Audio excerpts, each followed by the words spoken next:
اللہ الرحمن الرحیم۔ السلام علیکم ناظرین، حضور نبی کریم صلی اللہ علیہ وآلہ وسلم کے اخلاق کے حوالے سے بے شمار واقعات ہیں جن سے آپ کے اخلاق عالیہ کے بارے میں معلوم ہوتا ہے کہ آپ نے معاشرے کے ہر طبقے کے ساتھ کتنا عمدہ سلوک کیا۔ اس سے پہلے کہ میں آپ کو ایک رومی سفیر کے ساتھ ہونے والے حسن سلوک کے بارے میں بتاؤں، آپ کی توجہ اللہ کے رسول صلی اللہ علیہ وآلہ وسلم کے سفیر حضرت حارث بن عمیر ازدی کی طرف دلانا چاہوں گا، جن کو غسانی گورنر شرحبیل بن عمر نے باندھ کر شہید کر دیا تھا، جس کے نتیجے میں غزوہ موتا ہوا۔ اللہ کے رسول صلی اللہ علیہ وآلہ وسلم تبوک میں 30,000 کے لشکر جرار کے ساتھ تشریف فرما ہیں۔ آپ نے دحیہ کلبی کو بلوایا اور ان کے ہاتھ اپنا مبارک خط رومی بادشاہ ہرقل کے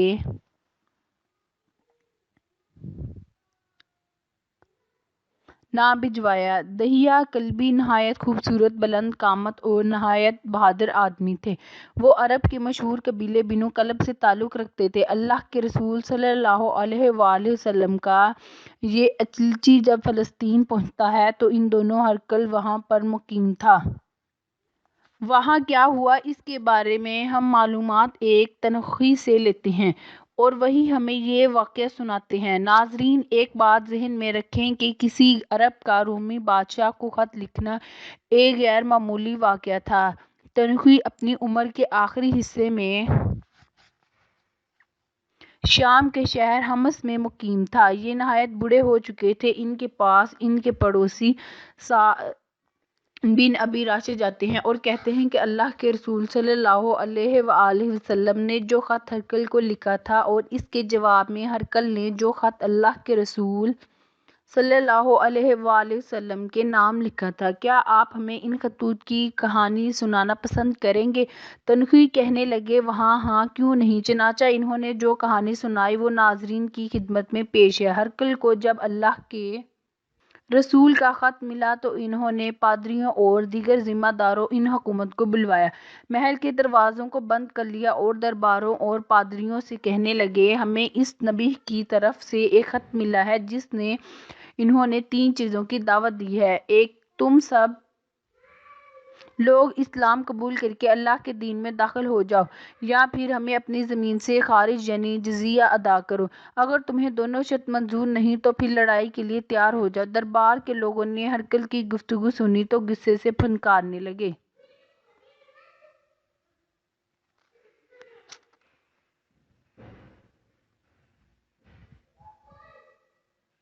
کہنے لگے، یہ ہمیں کہتے ہیں کہ ہم عیسائیت کو چھوڑ دیں اور حجاز سے آئے ہوئے اس عرابی کے غلام بن جائیں۔ ان لوگوں کا رد عمل بڑا شدید تھا، وہ اس خط سے سخت ناراض ہوئے۔ ادھر ہرقل نے محسوس کیا کہ اگر اس نے ان لوگوں کو کمزوری دکھائی تو یہ لوگ محل سے نکل کر اس کے خلاف ہنگامہ برپا کر دیں گے، یہ رومی رعیت کو میرے خلاف بھی کر سکتے ہیں۔ ہرقل نے حکمت سے کام لیا اور ان سے کہنے لگا، میں نے تو تمہیں آزمانے کے لیے ایسی بات کہی تھی کہ تمہیں عیسائیت اور اپنے وطن سے کتنی محبت ہے، مجھے خوشی ہوئی کہ تم لوگ امتحان میں کامیاب نکلے ہو۔ ہرقل نے ایک عرب عیسائی کو بلایا اور اس سے کہا، میرے پاس کسی ایسے شخص کو تلاش کر کے لاؤ جسے عربی زبان پر عبور ہو اور اس کا حافظہ بڑا قوی ہو، میں اس کے ہاتھ اس کا خط جواب بھجوانا چاہتا ہوں۔ یہ عرب عیسائی تلاش کرتے کرتے مجھ تک پہنچ گیا اور مجھے ہرقل کے سامنے پیش کر دیا۔ ہرقل نے مجھے ایک خط دیا اور کہا، اس خط کو اس شخص یعنی حضرت محمد صلی اللہ علیہ وآلہ وسلم تک پہنچا دو۔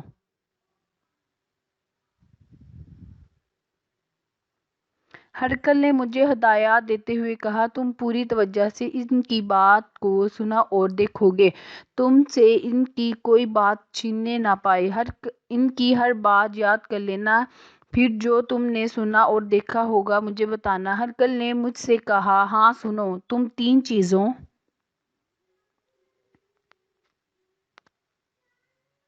کو بطور خاص نوٹ کرو گے۔ تم دیکھتے رہنا کہ جب میرا یہ خط ان کو ملتا ہے تو انہیں میرے نام لکھے ہوئے خط میں سے کوئی چیز یاد بھی ہے۔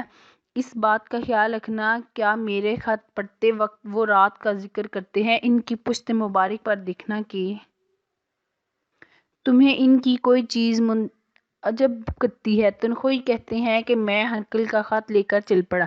آپ صلی اللہ علیہ وآلہ وسلم ابھی تک تبوک ہی میں قیام پذیر تھے۔ جب میں تبوک میں آپ کے خیمے تک پہنچا تو میں نے دیکھا آپ اپنے صحابہ کرام کے ساتھ پانی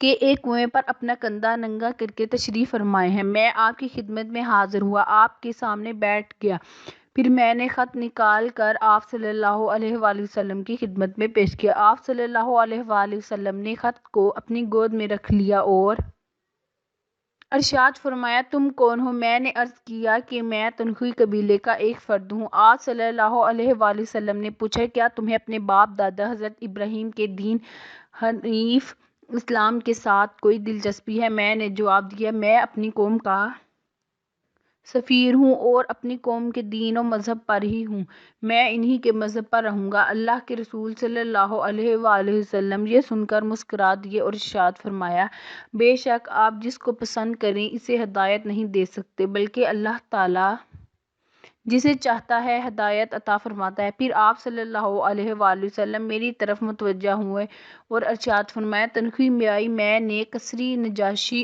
اور ہرقل تمام کو خط لکھے۔ میں نے کہا، یہ ان باتوں میں سے ایک ہے جس پر توجہ دینے کا میرے آقا نے مجھے حکم دیا تھا۔ میں نے آپ کے اس فرمان کو چمڑے کے ٹکڑے پر لکھ لیا۔ آپ صلی اللہ علیہ وآلہ وسلم نے ہرقل کو خط کے بائیں طرف بیٹھے ہوئے شخص کو پکڑا دیا۔ میں نے پوچھا، تم میں سے کون اس طرح کے خط پڑھتا ہے؟ جواب ملا، معاویہ بن ابو سفیان۔ ہرقل کے خط میں لکھا ہوا تھا کہ آپ مجھے اس جنت کی طرف دعوت دے رہے ہیں جس کی چوڑائی آسمان اور زمین کے برابر ہے، یہ جو متقین کے لیے تیار کی گئی ہے۔ اگر جنت زمین و آسمان کے برابر چوڑی ہے تو پھر جہنم کہاں ہے؟ رسول اللہ صلی اللہ علیہ وآلہ وسلم نے جواباً فرمایا، سبحان اللہ، جب دن روشن ہو جاتا ہے تو پھر رات کہاں چلی جاتی ہے؟ میں نے کہا، آپ کی اس بات کو بھی چمڑے کے ٹکڑے پر لکھ لیا۔ جب آپ صلی اللہ علیہ وآلہ وسلم ہرقل کا خط سننے سے فارغ ہوئے تو مجھے رسول اللہ صلی اللہ علیہ وآلہ وسلم نے مجھ سے ارشاد فرمایا، تم سفیر ہو اور تمہارا یہ حق ہے کہ تمہاری خاطر تواضع کی جائے، تمہیں انعام ملنا چاہیے۔ اگر ہم نے تمہارے لیے انعام کی کوئی چیز دیکھی تو تمہیں پیش کی جائے گی۔ ہم اس وقت گھر سے باہر ہیں۔ ناظرین، ذرا غور کیجئے کہ اللہ کے رسول صلی اللہ علیہ وآلہ وسلم اس تنخوئی کو اسلام لانے کی دعوت دیتے ہیں اور وہ انکار کرتا ہے، مگر یہ آپ صلی اللہ علیہ وآلہ وسلم کا اخلاق ہے کہ آپ اس سے ناراض ہونے کے بجائے اس کی تعریف قلبی فرما رہے ہیں اور اسے انعام دینے کی بات کر رہے ہیں۔ اسی دوران حاضرین مجلس میں سے ایک صاحب کہنے لگے، میں اسے انعام دیتا ہوں۔ اس کے ساتھ ہی انہوں نے اپنا سامان کھولا۔ اس میں سے زردہ رنگ کا ایک خوبصورت حلہ یعنی قیمتی کپڑوں کا جوڑا میری گود میں رکھ دیا۔ میں نے پوچھا، یہ انعام دینے والا کون ہے؟ مجھے بتایا گیا کہ ان کا نام عثمان بن عفان ہے۔ اللہ کے رسول صلی اللہ علیہ وآلہ وسلم فرما رہے ہیں، ساتھیو، تم میں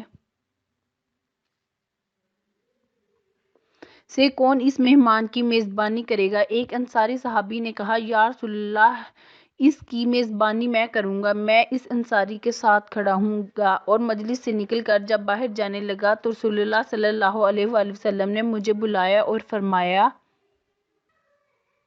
تنخوئی قبیلے کے بھائی، ذرا میرے پاس تو آؤ۔ میں آپ کے قریب ہو کر کھڑا ہو گیا۔ اللہ کے رسول صلی اللہ علیہ وآلہ وسلم کی تواضع اور اخلاق دیکھیے کہ آپ صلی اللہ علیہ وسلم نے اپنی پشت مبارک میرے سامنے کر دی اور ارشاد فرمایا،